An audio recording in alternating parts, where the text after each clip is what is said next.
বিহারে রাহুল গান্ধীর উপস্থিতিতে প্রধানমন্ত্রীর মা সম্পর্কে কটূক্তি নিয়ে শনিবার আগরতলায় বিজেপি সদর দপ্তরে এক সাংবাদিক সম্মেলনে তীব্র নিন্দা জানায় প্রদেশ বিজেপি মুখপাত্র নবেন্দু ভট্টাচার্য। পাশাপাশি এদিন রাজ্যে প্রদেশ কংগ্রেসের ভোট চোর গদ্দি চোর কর্মসূচি নিয়ে কটাক্ষ করে তিনি নাম না করে বলেন, রাজ্যের একজন এমপি ছিল যিনি পরবর্তীতে কেন্দ্রীয় মন্ত্রী হন। সন্ত্রাসের নামে ওনার নাম বিকৃত করে পড়ে গেছিল। কাজে ভোট চুরি কারা করে সবারই জানা আছে। পাশাপাশি শুক্রবার রাজ্যে এসে প্রদেশ কংগ্রেস ইনচার্জ সপ্তগিরি শঙ্কর এলাকায় ত্রিপুরায় ভোট চুরি করে ক্ষমতায় বিজেপি সরকার এসেছে বলে কড়া মন্তব্যে তীব্র নিন্দা করেন। উনি রাজ্যে পলিটিক্যাল ট্যুরিজমে এসেছে বলে কটাক্ষ করেন প্রদেশ বিজেপি মুখপাত্র নবেন্দু ভট্টাচার্য। আগে রাজ্যকে জানা এবং জনগণকে জানার পরামর্শ দেন নবেন্দু বাবু।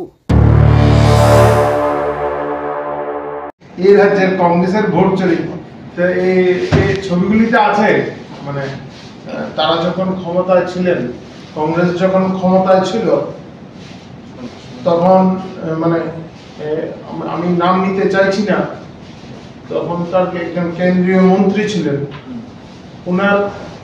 উনিও প্রয়াত হয়েছেন, আমি ওনার নামটা নিতে চাই না, ওনার নামটা বিকৃত করে দেওয়া হচ্ছে, সন্ত্রাস শব্দ লাগিয়ে দেওয়া হয়েছিল, ওনার নাম বিকৃত করে ওনার নামটাকেই বিকৃত করে দেওয়া হয়েছে।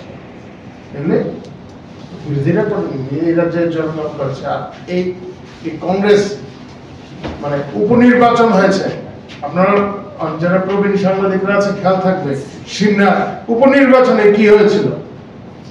আরে এই সমস্ত বিষয়গুলি কেউ ভুলে যায়নি।